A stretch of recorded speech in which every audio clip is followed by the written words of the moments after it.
الحمد للہ الذی لم یزل عالما قدیرا حیا قیوما سمیعا بصیرا والصلاة والسلام علی عباده الذین اصطفیٰ اما بعد فاعوذ باللہ من الشیطان الرجیم بسم اللہ الرحمن الرحیم والنجم اذا هوى ما ضل صاحبكم وما غوى وما ينطق عن الهوى إن هو إلا وحي يوحى علمه شديد القوى ذو مرة فاستوى وهو بالأفق الأعلى ثم دنا فتدلى فكان قاب قوسين أو أدنى فأوحى إلى عبده ما أوحى آمنت بالله صدق الله العظيم وصدق رسوله النبي الكريم الأمين الرؤوف الرحيم إن الله وملائكته يصلون على النبي يا أيها الذين آمنوا صلوا عليه وسلموا تسليما مولاي صل وسلم دائما أبدا على حبيبك خير الخلق كلهم هو الحبيب الذي ترجى شفاعته لكل حول من الأحوال مقتحم یا ربی بالمصطفیٰ بلغ مقاصدنا واغفر لنا ما مضى یا واسع الکرم اللهم صل على سيدنا وحبيبنا محمد وعلى آل سيدنا وحبيبنا محمد وبارك وسلم وصل عليه الصلاة والسلام عليك يا سيدي يا رسول الله وعلى آلك وأصحابك يا سيدي يا حبيب الله الصلاة والسلام عليك يا سيدي يا شفيع المذنبين وعلى آلك وأصحابك يا سيدي يا رحمة للعالمين الصلاة والسلام عليك يا سيدي يا نورا من نور الله وعلى آلك وأصحابك يا سيدي يا حضرت محمد رسول الله اللہ جل مجدہ کی توفیق اور حضور نبی اکرم صلی اللہ علیہ وآلہ وسلم کے نالہ اقدس کے صدقہ سے اللہ پاک کی پاک اور لائق کتاب میں سے سورۃ والنجم کی ابتدائی چند آیات تلاوت کی۔ اس میں خالق کائنات نے ارشاد فرمایا والنجم اذا هوى، اور مجھے قسم ہے اس ستارے کی جو کہ نیچے اترا۔ دیگر پھر اگلی آیات حضرات کے وقار پچھلے جمعہ مبارک سے ہمارا جو موضوع سفر چل رہا ہے حضور نبی اکرم صلی اللہ تعالیٰ علیہ وآلہ وسلم کا سفر معراج، اسی کو ہم انشاءاللہ ابھی آگے چلاتے ہیں۔ بات پچھلے جمعہ مبارک پہ یہاں پہ آگے ختم ہوئی تھی کہ خالق کائنات نے اپنے پیارے حبیب کو جو نورانی اور نورانیت کا آپ کو جو معراج کروایا وہ مسجد اقصی سے لے کر سدرۃ المنتہا کی اونچائی تک تھا۔ اس سے پچھلا جو معراج ہے، جو سفر ہے، وہ آپ کی بشریت کا معراج ہے، مسجد حرام سے لے کر اقصی تک، اور اقصی سے لے کر ساتوں آسمان اور پھر سدرۃ المنتہا یہاں تک کا جو سفر پچھلے جمعہ مبارک پہ آپ نے سرکار کے حوالے سے سماعت فرمایا وہ آپ کی نورانیت کا معراج تھا۔ آج اسی سفر کو آگے جو کہ آپ سرکار کی حقیقت کا معراج ہے اور اصطلاحی شریعت میں جسے اعراج کا نام دیا گیا ہے، اس پر گفتگو ہوگی۔ بات پچھلے جمعہ مبارک میں یہاں پہ آپ کی ختم ہوئی تھی کہ آپ سرکار صلی اللہ تعالیٰ علیہ وآلہ وسلم نے جبریل امین سے فرمایا کہ جبریل چلو سدرہ کی ہم نے سیر کر لی ہے، آگے کے مناظر ہمیں دکھاؤ اور ہمیں جہاں پہ ہمارا پہنچنا مقصود ہے وہاں پہ ہمیں لے کے جاؤ۔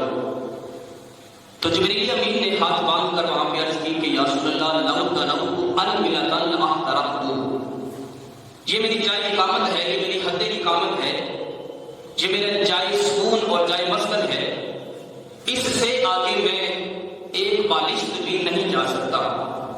اگر گیا تو آگے کا نور اتنا ہائی پاور ہے، تجلیات الہی اتنی تیز ہیں کہ ان کی برداشت لانا میں جبریل کے بس کا کام نہیں۔ اگر ایک بالشت بھی جہاں سے میں آگے گیا تو احترقت، رب کے نور کی تپش اور زیادتی کی وجہ سے میں یہاں پہ ہلاک ہو جاؤں گا۔ سرکار عالم صلی اللہ تعالیٰ علیہ وسلم نے شاہ فرمایا جبریل تو یہاں پہ آ کے مجھ سے معذرت کر رہا ہے اور خود رک رہا ہے، ابھی تو میری وہ حد نہیں آئی ہے، ابھی تو میرا وہ مقام نہیں آیا ہے جہاں پہ میں نے ٹھہرنا ہے۔ تو خیر جبریل نے معذرت کر لی۔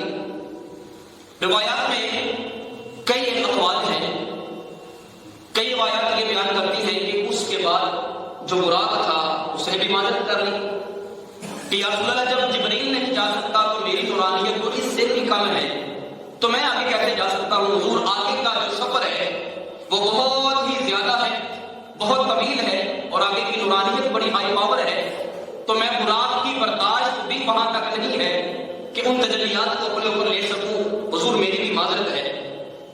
تو پھر رب الجلال کی طرف سے ایک اور سوالی پیش کی گئی جس کو حدیث کی روح سے رف رف کا نام دیا گیا۔ اب رف رف کیا ہے؟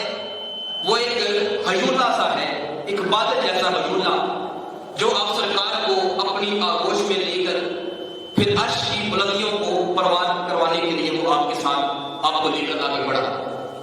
یہ ایک الگ مضمون ہے، اور کئی حضرات کہتے ہیں کہ کوئی سواری وہاں پہ نہ تھی، سرکار عالم صلی اللہ علیہ وسلم اپنے کمالات، اپنی رب کی دی ہوئی عطا اور رب کی دی ہوئی طاقت کے بلبوتے پہ آپ نے آگے کا سفر طے کیا۔ جس طرح حضرت جو نا وہ شیخ سعدی علیہ الرحمہ سے بھی کسی نے پوچھا کہ حضور آپ اس بارے میں کیا فرماتے ہیں کہ آیا آپ کوئی آگے براق تھی یا اگر کوئی رف رف تھا یا کوئی تیسری سواری تھی یا جبریل لے کے گیا، تو کیسے آگے کے سفر سرکار نے طے کروائے؟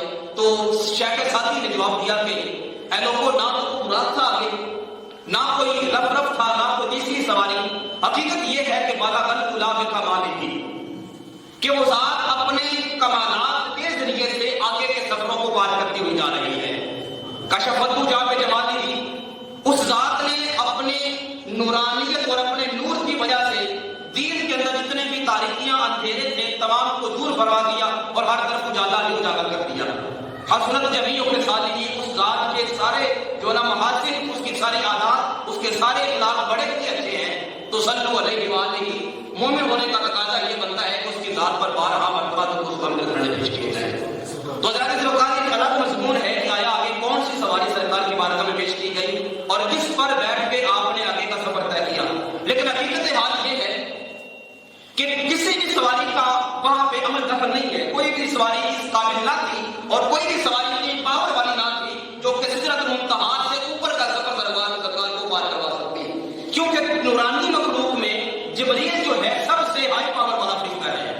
جب اس کی انتہا ہو گئی، اس کی پرواز کی انتہا ہو گئی، تو باقی براق ہے یا رف رف ہے یا دیگر سارے نوری ملائکہ ہیں، ان کی تو پرواز اس سے بھی نیچے اور کم ہے۔ تو ذرا حقیقت یہ ہے، حضرت شیخ سعدی نے کہا کہ سرکار اپنے بلبوتے، اپنی طاقت کی بنا پر، جو خدا طاقت ہے اس کی بنا پر سرکار نے آگے کا سفر طے کیا۔ معرفت النبوہ کے اندر یہ بات موجود ہے، جب جبریل نے کہا نا کہ یا رسول اللہ میں اس سے آگے نہیں جا سکتا، تو سرکار نے فرمایا جبریل تو اگرچہ نہیں جا سکتا لیکن ہمیں رب نے اختیار دیا ہے، ہم تو تجھے آگے لے جا سکتے ہیں نا۔ یہ میری جائے اقامت اگرچہ ہے، تو یہاں سے آگے بالغ سے نہیں جا سکے گا، تیری یہ حد بندی ہے، لیکن مجھے رب نے اختیار دیا ہے، میں تجھے جہاں پہ چاہوں وہاں پہ لے جا سکتا ہوں۔ سرکار نے جبریل کا ہاتھ پکڑا اور ایک قدم اس کی حد اقامت سے آگے کی طرف اٹھایا، جو کہ عرش کی اونچائیوں کی طرف وہ سفر ہے۔ جب سرکار نے اٹھایا تو ایک قدم میں سرکار نے 500 نورانی سال کا فاصلہ طے فرمایا۔ ساتھ جبریل ہے، 500 سال کی نورانی مسافت سرکار نے طے فرمائی۔ آگے گیا تو جبریل کا جسم جو ہے وہ سکڑ کے چڑیا کی مانند ہو گیا، تھر تھر کانپنے لگا۔ عرض کیا حضور جہاں سے مجھے لے کر آئے ہیں مجھے وہاں پہ چھوڑ دے۔ ہوا کیا؟ عرض کیا کہ یا رسول اللہ یہ جو اتنا نور ہے میری برداشت سے باہر ہے، میں اسے برداشت نہیں کر سکتا، سرکار مجھے پیچھے چھوڑ دے۔ سرکار نے جبریل کو پیچھے چھوڑا اور پھر سرکار تنہا جو ہے نا وہ لامکان کی طرف آگے روانہ ہوئے۔ سدرۃ المنتہا کے جڑوں کے حوالے سے اور آپ نے اس کے تنے کے حوالے سے، شاخوں کے حوالے سے بھی جمعۃ المبارکہ میں بات فرمایا تھا۔ سدرۃ المنتہا ایک درخت ہے جس کی لمبائی چوڑائی کا یہ عالم ہے کہ سرکار نے فرمایا ساتوں آسمان اس کے نیچے سما سکتے ہیں، ایسے سما جا سکتے ہیں جس طرح مرغی اپنے بچوں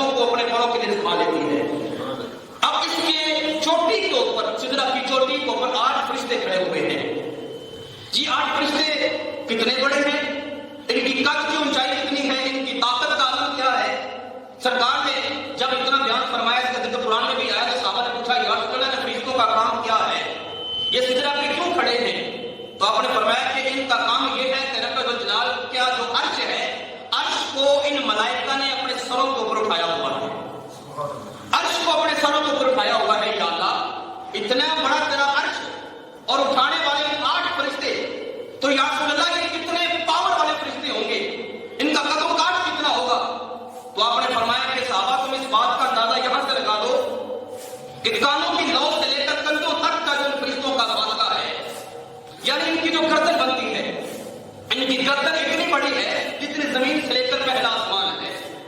ان کی گردن اتنی بڑی ہے، آگے کا اندازہ خود لگاؤ، اوپر والا سر کتنا بڑا ہوگا، نیچے والا سر کتنا بڑا ہوگا. یہ 70,000 سال کی مسافت ان کی گردن کی ہے. سر کتنا بڑا اور نیچے والا دھڑ کتنا بڑا. یہ 8 فرشتے جنہوں نے رب کے عرش کو اٹھایا ہوا ہے، یہ سدرۃ المنتہا کے اوپر کھڑے ہوئے ہیں اور ہمہ وقت جو ہے وہ اللہ پاک تسبیح بیان کر رہے ہیں اور سب قول اور سر کے رب کے عرش کو اٹھایا ہوا ہے. سرکار نے جب اتنا بیان فرمایا اور یہ سرکار تنہا سفر طے فرما رہے ہیں، جب 8 فرشتوں کا سفر آپ نے عبور فرما دیا تو اس کے اوپر آ کے جو نا عرش کے پردوں کی جو ہے نا وہ فہرست شروع ہوتی ہے. اللہ تبارک و تعالیٰ کا جو عرش ہے اس کی اونچائیاں ان فرشتوں کے اوپر سے شروع ہوتی ہیں. یہ عرش کیا ہے؟ یہ عرش رب الجلال کی تجلیات کا مرکز ہے.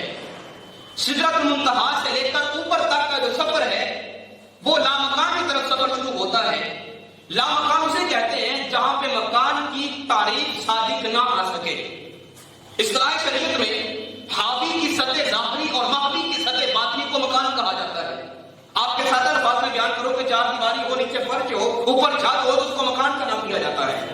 جہاں پہ یہ چیز کا تصور نہ ہو، جہاں پہ زمین نہ ہو، فرش نہ ہو یا 4 دیواری نہ ہو، جہاں پہ چھت نہ ہو، اس کو مکان نہیں کہا جاتا.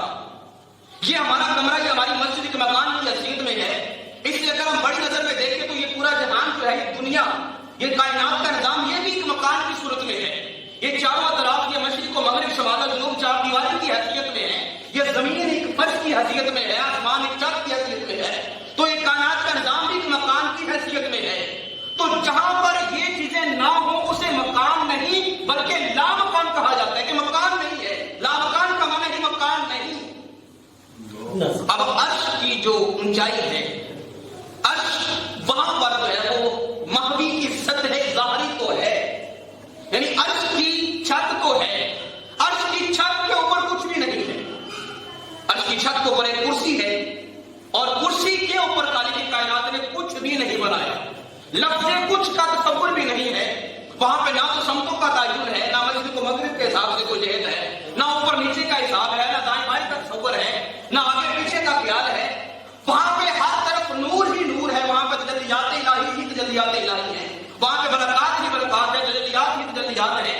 وہاں پہ یہ آگے پیچھے دائیں بائیں کا تصور نہیں. چونکہ عرش کی چھت کے اوپر کچھ بھی نہیں ہے، اس لیے اس جگہ کو لامکان کہا جاتا ہے. رب الجلال کی ذات اپنی شاہان شان لامکان میں رہتی ہے. چونکہ جو چیز مکان میں سما جائے، جو چیز مکان میں سما جائے تو وہ چیز متجسم ہوتی ہے.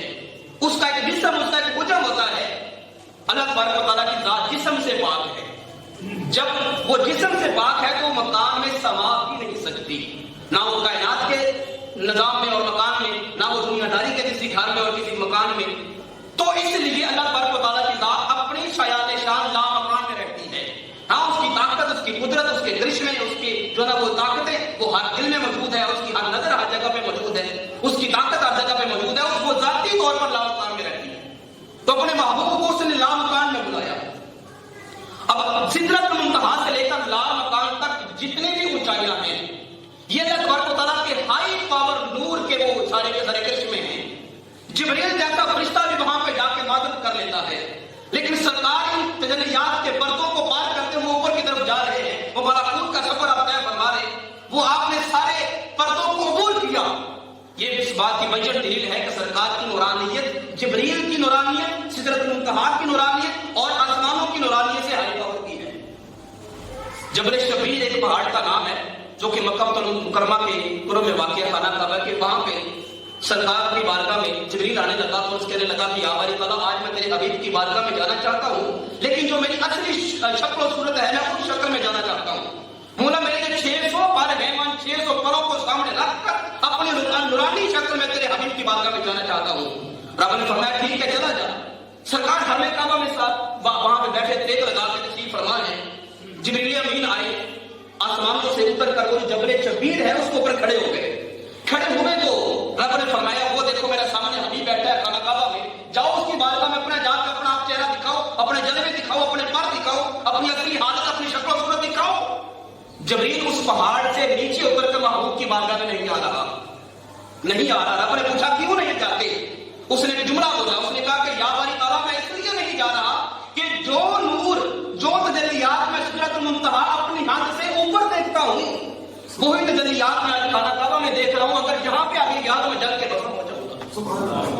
کیوں کہ آج تک جبریل اپنی اصلی حالت میں آیا تھا، تو رب نے اپنے حبیب سے بھی فرما دیا تھا محبوب آج جبریل آ رہا ہے اور اپنی اصلی حالت میں آ رہا ہے۔ آج تیرے اوپر جو ہم نے بشریت کے پردے ڈالے ہوئے نا 70,000 پردے، ان پردوں کو ہٹا دے اور آج اپنی نورانیت کی اصلی شکل میں آ جا، تاکہ جبریل بھی آپ تک نہ پہنچ سکے۔ جبریل بھی آپ تک اگر پہنچتا ہے تو آپ کے پردوں کی وجہ سے پہنچتا ہے۔ اصل آپ کی نورانیت جبریل جیسا فرشتہ بھی برداشت نہیں کر سکتا۔ تو سرکار سجدہ سے آگے گئے، اس کا مطلب اور مفہوم یہ ہے کہ سرکار کی نورانیت جبریل کی نورانیت سے کئی درجہ افضل اور اعلیٰ ہے۔ سرکار نے سفر طے فرمایا، عرش کا پہلا پردہ آیا، پہلے پردے پہ سرکار نے قدم رکھنا چاہا، وہ رف رف جو آپ کو لے کے آسمانوں کی طرف جانے لگا تھا، عرش کے پردوں کی طرف، وہ رف رف جو ہیولا وہ بادل جیسا، وہ آپ کو اٹھا کے جب این پردوں کے پاس لے کے گیا تو یہاں پہ کئی ایک روایات ہیں۔ ایک روایت مشہور زمانہ آپ کی نظر کرنے لگا ہوں، سرکار نے اپنا قدم اٹھا کے اس رف رف سے اس پردے کے اوپر رکھنا چاہا، ابھی رکھنا چاہا ہی ہے، دل میں ایک خیال آیا اور خیال بڑا عجیب سا تھا۔ سرکار نے سوچا کہ وہ دور، وہ زمانہ، وہ وقت تھا جب موسیٰ علیہ نبی اللہ دنیا میں تھے، ان کی دور نبوت کا زمانہ تھا۔ سرکار موسیٰ جب دنیا میں آئے، رب نے جب ان کو تورات عطا فرمائی، کوہ طور پہ ان کے ساتھ جب رب نے کلام کیا، جب کوہ طور پہ چڑھنے کے لیے وہ آگے بڑھتے تو رب الجلال کی طرف سے آواز آتی، موسیٰ یہ میرا کوہ طور ہے، یہ میرے تجلیات کا مرکز ہے، جہاں پہ میرے انوار برستے ہیں، میری رحمتیں برستی ہیں۔ تو موسیٰ یہ میری پاک جگہ ہے، یہاں پہ تیرے جوتے نہیں آ سکتے۔ اے موسیٰ فَخْلَعْنَا عَلَيْكَ، جوتے پیچھے اتار، پھر میرے کوہ طور پہ آنا۔ یہ خیال آ گیا سرکار کے دل و دماغ میں کہ وہ تو دنیا کا مقام تھا، کوہ طور وہ پاک جلیات کا مرکز، اور نبی بھی موسیٰ جیسا جب ان کو جوتے اتارنے کا حکم تھا تو یہ تو رب کا عرش ہے، یہ تو دنیا کے مقام سے کئی گنا ہزارہ افضل و اعلیٰ ہے۔ تو میں بھی اپنے جوتے پیچھے اتار دوں رف رف کے اوپر ہی، تاکہ ننگے قدم عرش کے اوپر جاؤں اور رب کے عرش کی بے ادبی نہ ہو جائے۔ ادھر یہ خیال آیا کہ ادھر سے آواز آئی، مصطفیٰ کیا سوچتے ہو، کیا دل میں بات آ رہی ہے؟ عرض کیا کہ یا باری تعالیٰ سوچ رہا ہوں جوتے پیچھے اتار دوں۔ کیوں؟ عرض کیا حضور موسیٰ نے بھی اتارے تھے۔ فرمایا کہ مصطفیٰ جوتے مت اتارنا، جوتوں سمیت میرے عرش کے اوپر آ جا۔ مولا کریم کیوں؟ فرمایا موسیٰ نے اتارے تھے تو وہ اور مقام کا حامل ہے، موسیٰ کا مقام اور ہے، تیرا مقام اور ہے۔ مولا موسیٰ کون نبی ہے، میں کیسا نبی ہوں؟ فرمایا موسیٰ وہ نبی ہے جو گھر سے پوری تیاری کرے، اپنا لباس پہنے، غسل کرے، خوشبو لگائے، کوہ طور پہ آ کے کہے مولا ربی ارنی انظر الیک، میں تجھے دیکھنا چاہتا ہوں، تیرے جلوے دیکھنا چاہتا ہوں۔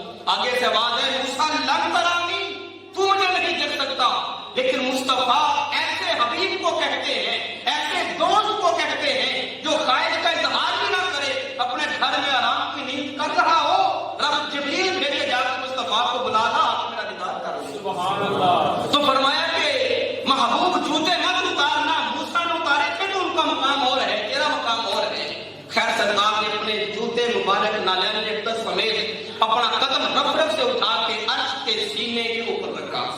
یہ عرش کے یکے بعد دیگرے 70,000 پردے ہیں، اس طرح یہ 7 آسمان ہیں، اور ایک آسمان سے دوسرے کا فاصلہ آپ نے سماعت فرمایا 70,000 سال کا، اور جو ایک روایت میں 700 سال کا۔ تو خیر یہ 70,000 جو فاصلے اور پردے ہیں، ان کے بھی پہلے پردے کے اوپر سرکار نے اپنا قدم رکھا ہے۔ جب اپنا قدم سرکار نے رف رف سے اٹھا کے عرش کے سینے کے اوپر رکھا تو عرش جو ہے وہاں وجن میں آ کے جھومنا شروع ہو گیا۔ عرش نے جھوم کے سرکار کا استقبال کیا۔ کسی محبت والے عاشق نے جملہ لکھا عرش کی زبان کی ترجمانی کرتے ہوئے، اس نے پوچھا کہ عرش تو آج جھومتا کیوں ہے، آج ہلتا کیوں ہے؟ اس نے کہا کہ میں آج جھوموں نہ تو کیا کروں، آج وجن میں نہ آؤں تو کیا کروں؟ جب سے میری تخلیق ہوئی ہے تب سے رب الجلال نے مجھے یہ پیغام، مجھے یہ جو نا وہ اس نے یہ بات سنائی ہوئی ہے، یہ تانا اور محنت دیا ہوا ہے کہ عرش تیری تخلیق ہم نے اس لیے کی کہ اپنے مصطفیٰ کو بنانا تھا، اگر وہ نہ ہوتا تو تجھے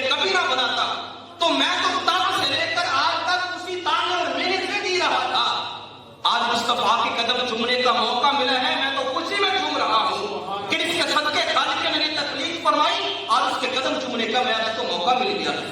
سرکار نے اپنا قدم رکھا عرش کے پہلے پردے کے اوپر، 70,000 سال کا فاصلہ ایک سے دوسرے پردے کے مابین۔ یہ پردے کیا ہے؟ یہ اتنے اوپر نیچے 70,000 پردے، یہ کیا ہے؟ رب الجلال نے کیوں بنائی؟ ائمہ کرام نے لکھا ان پردوں کو بنانے کا ایک ہی مقصد ہے، پردوں کو بنانے کا ایک ہی مقصد۔ کیا مقصد؟ یہ پردے جو رب الجلال نے بنائے، فرمایا یہ خدا کے جو ہے نا صفات کے پردے ہیں، رب الجلال کی صفات کے پردے۔ مثال کے طور پر پہلا جو عرش کا پردہ ہے وہ رب الجلال کی صفت رحمان کا پردہ ہے، دوسرا صفت رحیم کا پردہ ہے، تیسرا صفت کریم کا پردہ ہے، چوتھا صفت غفار کا پردہ ہے، پانچواں صفت ستار کا پردہ ہے، چھٹا صفت قہار کا پردہ ہے، صفت اول کا پردہ، صفت آخر کا پردہ، صفت ظاہر کا پردہ، صفت باطن کا پردہ۔ یہ سارے پردے خالق کائنات نے اپنی صفات کے پردے بنائے ہیں، یہ رب الجلال کی صفات کے پردے۔ اب محبوب کو ان پردوں سے گزارا کیوں کیا؟ اہل محمد لکھتے ہیں کہ گزارا اس لیے کیا اور 70,000 سال تک ایک ایک پردے میں سرکار کو رکھا۔ کبھی آپ نے نمک کی کان دیکھی ہو؟ نمک ایک ایسی دھات ہے اور نمک کی کان ایک ایسی چیز ہے، اس کے اندر اگر آپ لکڑی رکھیں، اس کے اندر آپ لوہا رکھیں، پتھر رکھیں، ایک آدھ 2 مہینوں کے بعد، سال 6 مہینوں بعد دیکھیں گے تو وہ لکڑ جو ہے وہ ختم ہو چکی ہوگی، وہ پتھر ختم ہو چکا ہوگا، وہ لوہا ختم ہو چکا ہوگا۔ وہ نمک کی دھات ایسی ہے جو لکڑی کو بھی ختم کر جاتی ہے اور کھا جاتی ہے، پتھر کو بھی کھا جاتی ہے، لوہے کو بھی کھا جاتی ہے۔ لکڑی کے اوپر، پتھر کے اوپر، لوہے کے اوپر نمک کا رنگ چڑھ جاتا ہے، وہ وقت کے ساتھ ساتھ لکڑی نہیں رہتی، وہ لکڑی بھی نمک ہی بن جاتی ہے، وہ وقت کے ساتھ ساتھ لوہا نہیں رہتا، وہ لوہا بھی نمک ہی بن جاتا ہے۔ آپ شربت پیتے ہیں سردی گرمی کے موسم میں، شربت میں چینی ہوتی ہے، چینی جب تک پانی سے الگ ہے اس کا ایک اپنا وجود ہے، لیکن جب اس کو پانی میں ڈال کے 2 دفعہ ہلا دیا گیا تو اس کا وجود ختم ہو گیا۔ چینی حالانکہ پانی کے اندر ہے، پیئیں گے اس کا ذائقہ آپ کو محسوس ہوگا کہ چینی پانی میں ہے، لیکن جب آپ اس کو غور کر کے پانی کے اندر تلاش کریں گے آپ کو ملے گی نہیں۔ اب چینی کے اوپر پانی کا رنگ چڑھ گیا۔ پانی ایک ایسی چیز ہے جو کہ چیز کو پگھلا کے رکھ دیتا ہے اور چیز اپنے اندر جو نا مکس کر لیتا ہے، حل کر لیتا ہے۔ چینی جیسی چیز، نمک جیسی چیز جو ہے وہ اپنے اندر حل کر لیتا ہے۔ اب یہ رب الجلال کے جو عرش کے پردے ہیں، یہ پردے بھی رب الجلال کی صفات کے پردے ہیں۔ ایک ایک پردے میں اپنے حبیب کو 70,000 سال تک رکھا اور آپ کی حقیقت کو رکھا۔ اب رکھا اس لیے کہ خالق کائنات یہ چاہتا تھا کہ ان پردوں کا رنگ میرے حبیب کے اوپر چڑھ جائے، میرے حبیب کے اوپر چڑھے، کیونکہ اول سے لے کر آج تک، ازل سے لے کر آج تک صرف اور صرف میں ہی رحمان ہوں۔ خدا چاہتا تھا کہ میں ہی رحمان ہوں، صرف میں ہی رحیم ہوں، صرف میں ہی کریم ہوں، صرف میں ہی غفار ہوں۔ تو جیسا میں ہوں رب چاہتا تھا کہ میرے جیسا کوئی اور بھی ہو، میرے جیسا کوئی اور بھی ہو جسے میں کہوں کہ تو کو میرے ہی جیسا لگتا ہے۔ تو خالق کائنات نے ان پردوں کے اندر اپنے حبیب کی نورانیت کو رکھا، صفت رحمان میں رکھا، تاکہ جب اس میں رہے گا تو محبوب کو پر رنگ چڑھے گا، میرا محبوب میری طرح رحمان بن جائے گا۔ صفت رحیم کے پردے میں رکھا، اس لیے رکھا کہ جب اس کا رنگ چڑھے گا تو محبوب رحیم بن جائے گا۔ صفت کریم کے پردے میں رکھا، اس لیے کہ رنگ چڑھے گا تو محبوب کریم بن جائے گا۔ صفت غفار کے پردے میں رکھا، اس لیے کہ جب رنگ چڑھے گا حبیب غفار بن جائے گا، محبوب اول بن جائے گا، محبوب آخر بن جائے گا، وہ ظاہر بن جائے گا، وہ باطن بن جائے گا۔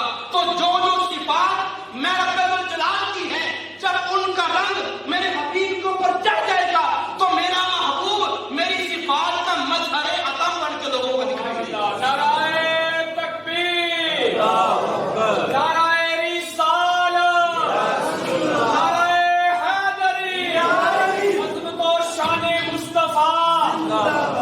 تو فرمایا کہ جب ان کے اوپر میرا رنگ چڑھے گا، میری صفات کا، میرے پردوں پر تجلیات کا رنگ چڑھے گا، تو جو صفات میں خدا کی ہے ان کا مظہر عطم میرا حبیب کی ذات دکھائی دے گا۔ تو فرمایا کہ اگر کسی نے رحمان کو دیکھنا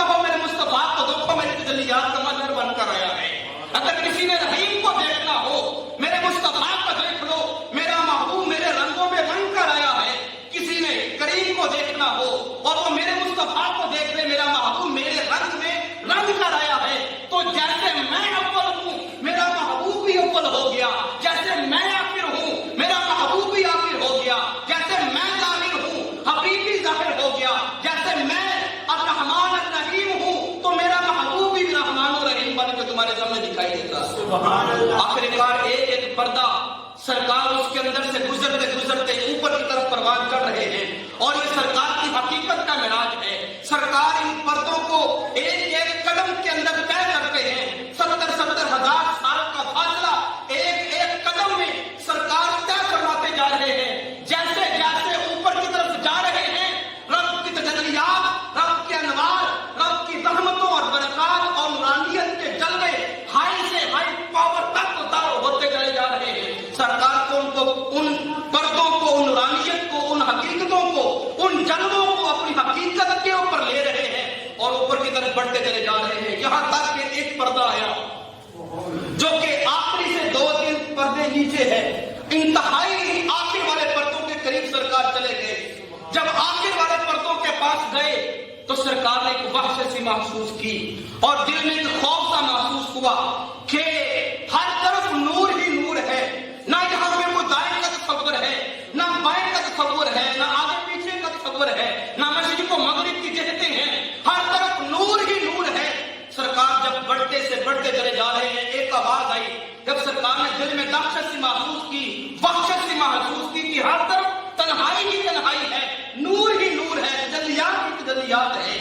جب اتنا محسوس نہیں کیا تو رب الجلال نے دیکھا میرا محبوب پریشان ہو گیا، تھوڑی سی وحشت اور دہشت محسوس کر رہا ہے، فوراً ایک فرشتہ پیدا کیا اور فرشتے کو سرکار خدا نے جو نا صدیق اکبر کی آواز دی۔ صدیق اکبر کی آواز میں فرشتہ بولا، فرشتے نے بول کے کہا اطلب منی یا خیر البریہ، اے ساری کائنات سے ہو گئی کہ یہ تو میرا پیارے غار صدیق ہے۔ جب وہ وقت ختم ہوئی تو سرکار نے ایک قدم اور اٹھایا، یہاں تک کہ ایک پردہ سرکار نے اور پار کیا، پھر آواز آئی اطلب منی یا محمد، اے محمد میرے قریب ہوا۔ سرکار فرماتے میں نے ایک قدم اور آگے اٹھایا، پھر آواز سنی اطلب منی یا احمد، اے احمد میرے قریب ہوا۔ میں نے ایک قدم اور اٹھایا، یہاں تک کہ عرش کا جو سب سے اوپر والا پردہ، میں وہاں پہ پہنچ گیا۔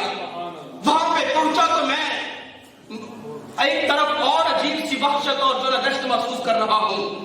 فرماتے ہیں کہ میں نے جب یہ آواز سنی، پہلے آواز آ رہی ہے اطلب منی، اطلب منی، اطلب منی، محبوب قریب ہوا، محبوب قریب ہوا، محبوب قریب ہوا۔ فرماتے ہیں ہر آواز پر میں لبیک کہتے ہوئے قدم اٹھاتا ہوں، 70,000 سال کا فاصلہ طے کرتا ہوں، یہاں تک کہ بالکل آخری پردے میں پہنچا، وہ جو عرش کی چھت کا پردہ ہے۔ جب وہاں پہ پہنچا تو آواز بدلی، طرز خدا بدلا، آواز خداوندی بدلی۔ پہلے آواز تھی قریب ہوا، اب آواز بدل کے آئی کہ یا محمد، محبوب یہاں پہ رک جا، تھوڑی دیر کے لیے رک جا۔ اہل محبت نے لکھا کہ روکا کیوں گیا؟ مسجد حرام سے لے کر بنی سلمان کے گھر سے لے کر مسجد اقصی تک رب نے بلایا، مسجد اقصی سے لے کر 7واں آسمان تک رب نے بلایا، 7ویں آسمان سے سدرۃ المنتہا تک رب نے بلایا، عرش کے پردوں کا سفر رب نے عبور کروایا۔ جب ہر لمحے، ہر مقام، ہر اسٹیج پر، ہر جو ہے اسٹاپ پر رب بلا رہا ہے، آخری جب سٹاپ آیا، جب عرش کی چھت آئی تو رب نے روکا کیوں؟ اہل محبت کا پہلے جملہ سنیے، پھر میں رب کا اور جو نا جملہ بیان کروں گا جسے قدسی جسے کہا جاتا ہے وہ بیان کروں گا۔ اہل محبت نے لکھا پھر روکا اس لیے رب الجلال کی ذات کی دیکھنا چاہتی تھی، ابھی ابھی میرا محبوب عرش کے پردوں سے ہو کے آیا ہے، ان کا رنگ اپنے اوپر لے کر آیا ہے، صفت رحمان کے پردے سے گزرا ہے، اس کا رنگ چڑھا ہے، صفت رحیم کے پردے سے گزرا ہے، اس کا رنگ چڑھا ہے، کریم کے پردے کا رنگ چڑھا ہے، اول کا چڑھا ہے، آخر کا چڑھا ہے۔ محبوب پردوں سے ہو کر آئے ہو، رنگ اوپر چڑھا کے آئے ہو، اب کس یا محمد 2 پل کے لیے رک جا، میں خدا دیکھوں تو صحیح میرے رنگوں میں رنگا ہوا بندہ کیسا لگتا ہے۔ سبحان اللہ، یہ اہل محبت کا جملہ ہے۔ محبوب رک جا، میں دیکھوں میرے رنگوں میں رنگ کر تو کیسا لگتا ہے۔ محبوب 2 پل کے لیے رک گئے، لیکن یہ اہل محبت کا جملہ، اگلا جملہ جو خدا کی طرف سے آواز آئی وہ کیا ہے؟ رب نے فرمایا محبوب رک جا، محبوب رک گئے، لیکن خدا نے آگے جملہ بولا، رب نے فرمایا محبوب ان ربک یصلی، مسجد حرام سے لے کر اقصی تک تو آیا تھا، 7ویں آسمان تک